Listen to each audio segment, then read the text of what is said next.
Hello मेरे प्यारे भाइयों बहनों।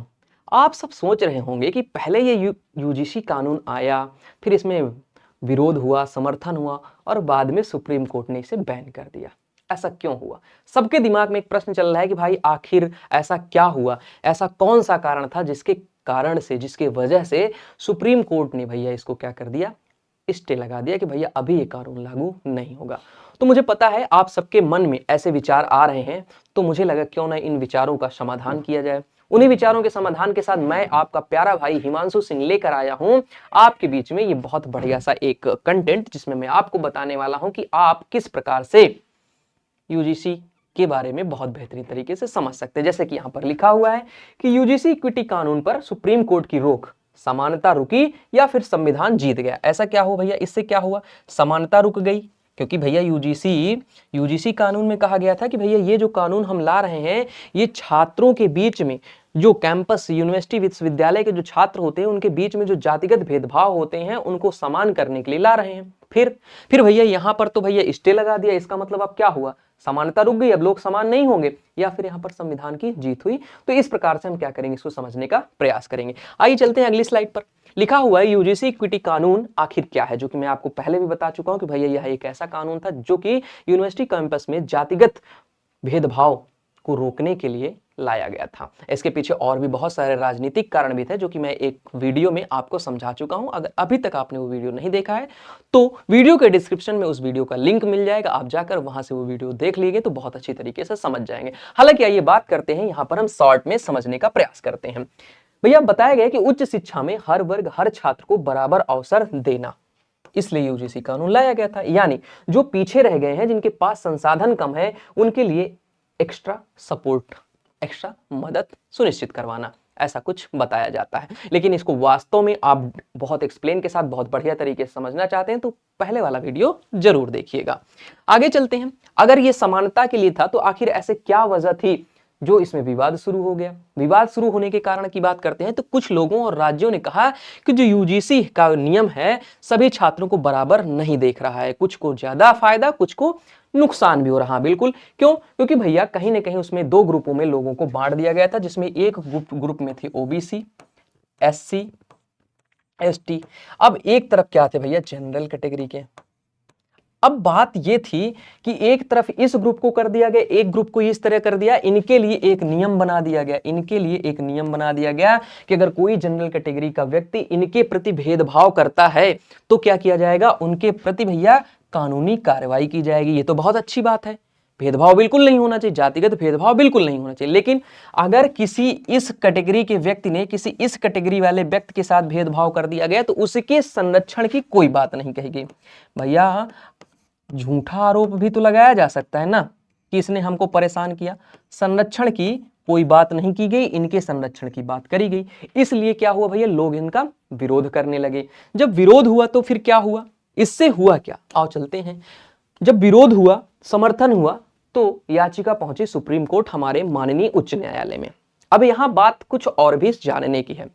भैया ये कानून जो है कहीं ना कहीं जब बनने के बाद, जब कानून बन रहा था और फिर यहां तक चर्चा हुई तो कहीं ना कहीं उसमें सुप्रीम कोर्ट के लोग भी शामिल थे, माननीय उच्च न्यायालय के भी लोग शामिल होते हैं।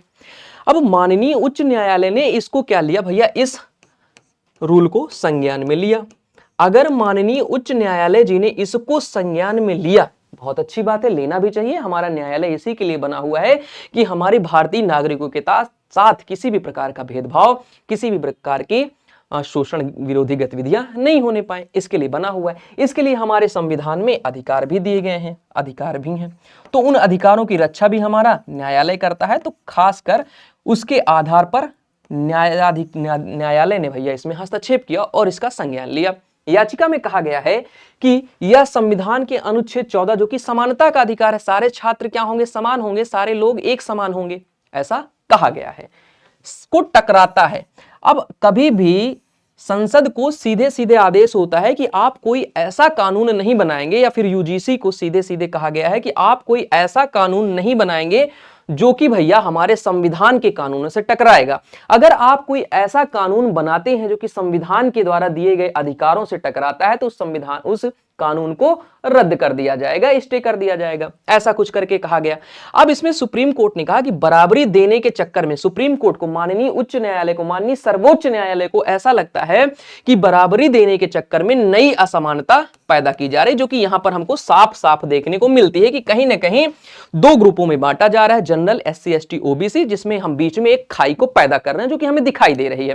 क्योंकि आपको भी पता है जो भी चीजें हमारे पॉजिटिव वे में हमें फायदा पहुंचाने के लिए बनाई जाती हैं, हमारी जनता, हमारी भोली भाली इनोसेंट सी जनता जो है, ये क्या है, उनका गलत उपयोग करती है। आज तक की जितने भी नियम बने हैं उनके सही वास्तव में जहां पर उपयोग होना चाहिए उनके वास्तविक सही उपयोग ना हो करके हम क्या करते हैं, उनका गलत तरीके से उपयोग करते हैं। इसके पहले भी एक SC ST आयोग कानून बना था जिसका कई बार गलत तरीके से उपयोग किया गया, उसके चलते भी विरोध हो रहा है कि भैया उस कानून का इतना गलत प्रयोग हुआ, एक और कानून आप बना दे रहे हैं, तब तो पता नहीं क्या हो जाएगा। ये भी एक कारण बनता है विरोध होने का।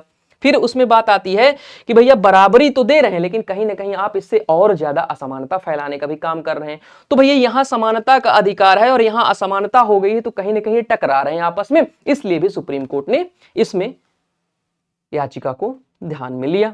लेकिन माननीय सर्वोच्च न्यायालय से मेरा एक प्रश्न है कि माननीय महोदय सर्वोच्च न्यायालय के सभी जजगण, इसके पहले बहुत सारे ऐसे कानून बने, बहुत सारे ऐसी चीजें, ऐसी घटनाएं हुई जिसमें आप संज्ञान ले सकते थे। जैसे अरावली का मुद्दा था, जैसे छत्तीसगढ़ में जंगलों की कटाई को लेकर मुद्दा था, छत्तीसगढ़ में आदिवासियों को लेकर के मुद्दा था, उड़ीसा में आदिवासियों को लेकर के मुद्दा था, आसाम और नागालैंड जैसे जगहों पर, मणिपुर, मिजोरम, त्रिपुरा में आदिवासियों से लेकर के ऐसे बहुत सारे मुद्दे थे, हिमाचल प्रदेश हो, उत्तराखंड हो, इन सभी जगहों पर प्रकृति को लेकर के कई सारे ऐसे मुद्दे हुए जिन पर आपने संज्ञान नहीं लिया। भैया आप देश की उस संस्था में आते हैं, उस संस्था में कार्य करते हैं, तो आपकी ये जिम्मेदारी है कि वहां पर भी आपको संज्ञान लेना चाहिए, परंतु आपने नहीं लिया। कोई बात नहीं, ये मेरा प्रश्न था, ठीक है, मैं इसमें मैं आप अवमानना नहीं कर रहा हूं माननीय जी, मैं सिर्फ प्रश्न पूछ रहा हूं और प्रश्न पूछने का हर भारतीय नागरिक को अधिकार है। चलिए, फिर मामला पहुंच गया सुप्रीम कोर्ट। जब मामला सुप्रीम कोर्ट पहुंचा तो आगे की क्या कार्यवाही हुई? सुप्रीम कोर्ट ने स्टे लगा दिया। सबसे बड़ा प्रश्न यही है कि आखिर सुप्रीम कोर्ट ने, माननीय सर्वोच्च न्यायालय ने इस पर स्टे क्यों लगाया? उसके एक कारण नहीं, दो कारण नहीं, तीन कारण नहीं, चार कारण हैं। आइए मैं एक एक कारण की चर्चा करता हूं। पहला कारण, समानता बनाम संविधान। क्या है भैया? समानता बनाम संविधान। यूजीसी का कहना है कि ये जो अधिकार, ये जो कानून बनाया गया है, ये छात्रों के बीच में समानता को लाने के लिए, समानता को बनाए रखने के लिए लाया गया है। परंतु समानता जरूरी है लेकिन संविधान से ऊपर कुछ नहीं है भैया। समानता तो आप ला रहे हो लेकिन कहीं ना कहीं ये एक अनुच्छेद हुआ है हमारे संविधान में, अनुच्छेद नंबर 14, उसमें से ये टकरा रहा है। तो संविधान से ऊपर तो हमारे देश में कुछ भी नहीं है, तो इसलिए एक कारण ये हो गया। अगर कोई नियम एक वर्ग को बढ़ावा देता है और दूसरे वर्ग को पीछे ढकेलता है तो उस पर सवाल उठेगा। बिल्कुल सही बात है, यहां पर SC ST OBC को ऊपर बढ़ावा दिया जा रहा है और जनरल को कहीं ना कहीं, जनरल कैटेगरी के लोगों को, जनरल कैटेगरी के व्यक्तियों को पीछे ढकेल रहा है।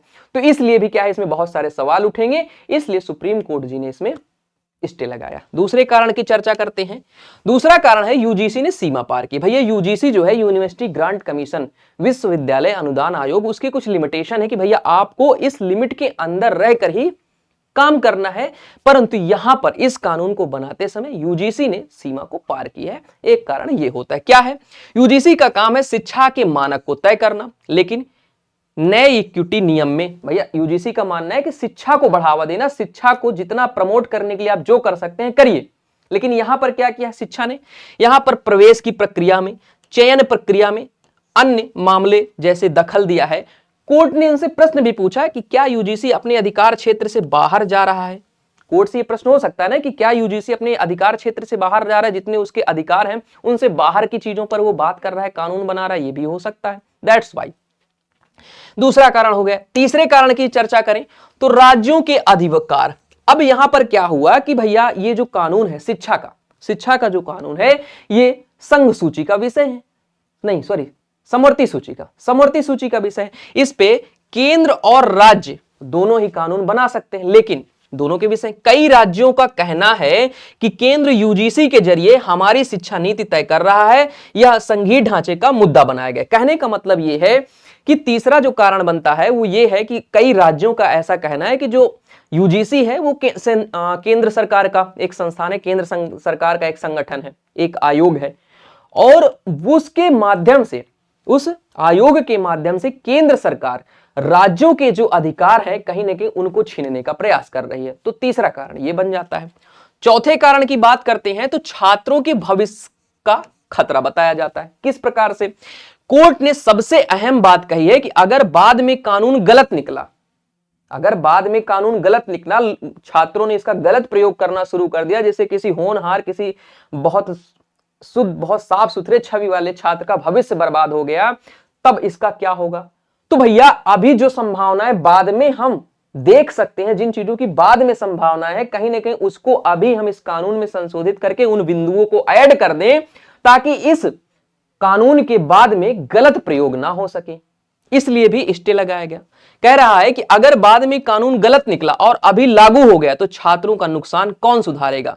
मतलब अगर छात्रों की जो गलतियां होंगी, छात्रों का जो इससे नुकसान होगा, उसकी जिम्मेवारी कौन लेगा? इसलिए कोर्ट का कहना है कि पहले स्टे लगाया जाएगा, उसमें सुधार किया जाएगा, उसके बाद फैसला लिया जाएगा कि यह कानून लागू होगा या फिर नहीं लागू होगा। आगे चलते हैं।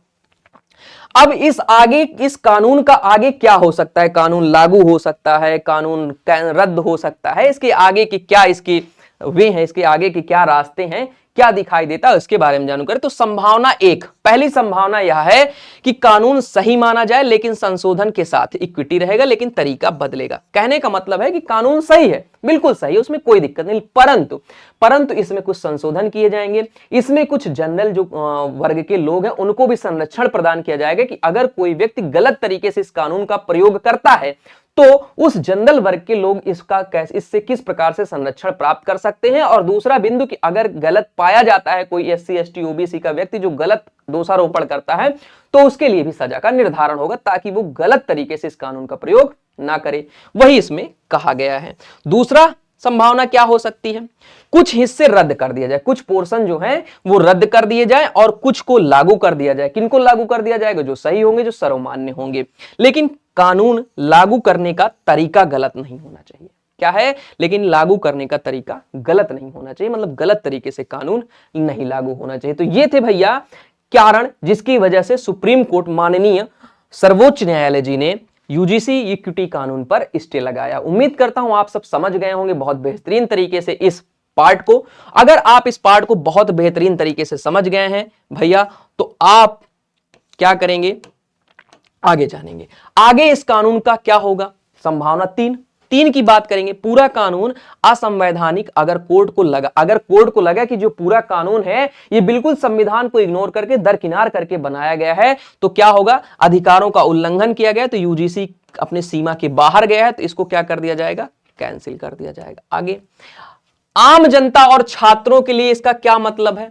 तो यह मामला सिर्फ कानून का नहीं है, यह छात्रों के भविष्य किसका सवाल है, यह संविधान की ताकत का सवाल है और यह बताता है कि भारत में कोई भी संस्था संविधान से ऊपर नहीं है, इसलिए भी लगाया गया है। बात करें इन सारे मुद्दों से निष्कर्ष क्या निकलता है? पहले एक कानून आता है, उसका विरोध होता है, उसका समर्थन होता है, बाद में उसमें माननीय सर्वोच्च न्यायालय जी आते हैं और उसमें स्टे लगाते हैं। इनसे सबसे क्या निष्कर्ष निकलता है? इससे निष्कर्ष निकलता है कि यूजीसी इक्विटी कानून पर सुप्रीम कोर्ट का स्टे लगता है, समानता के खिलाफ नहीं बल्कि संविधान की रक्षा के लिए। मतलब कुल मिला के भैया जो सुप्रीम कोर्ट, माननीय सर्वोच्च न्यायालय जी ने इसमें स्टे लगाया है उसका मानना ऐसा नहीं है, कानून को वो उसका ऐसा बिल्कुल मानना नहीं कि समानता जैसी चीज हमारे समाज में ना हो, हमारे कैंपस में, हमारे विश्वविद्यालयों में समानता जैसी चीज ना हो, वो इसके खिलाफ बिल्कुल नहीं। वो बिल्कुल चाहते हैं कि समानता हो परंतु संविधान के दायरे में, संविधान के दायरे से बाहर जाकर के बिल्कुल नहीं। ठीक है, चलिए, तो मैं उम्मीद करता हूं कि आप बहुत बेहतरीन तरीके से समझ गए होंगे इस टॉपिक को कि आखिर सुप्रीम कोर्ट जी ने, माननीय सर्वोच्च न्यायालय जी ने क्यों इस विषय पर संज्ञान लिया और क्यों इस पे स्टे लगाया है, आगे इस कानून का क्या होगा। आप इन सारे कारणों को बहुत बेहतरीन तरीके से समझ गए होंगे। और मेरे प्यारे भाइयों बहनों, अगर आप इसको बहुत बेहतरीन तरीके से समझ गए हैं तो जरूर लाइक कर दीजिएगा, शेयर कर दीजिएगा। और आप इसके बारे में क्या समझते हैं, सुप्रीम कोर्ट जी ने सही किया, गलत किया या फिर और क्या हो सकता है, अपनी राय कमेंट बॉक्स में छोड़ करके जाइएगा और चैनल को सब्सक्राइब कर लीजिएगा ताकि आपको ऐसी इंफॉर्मेशन, महत्वपूर्ण जानकारियां मिलती रहे। Love you, take care, bye bye.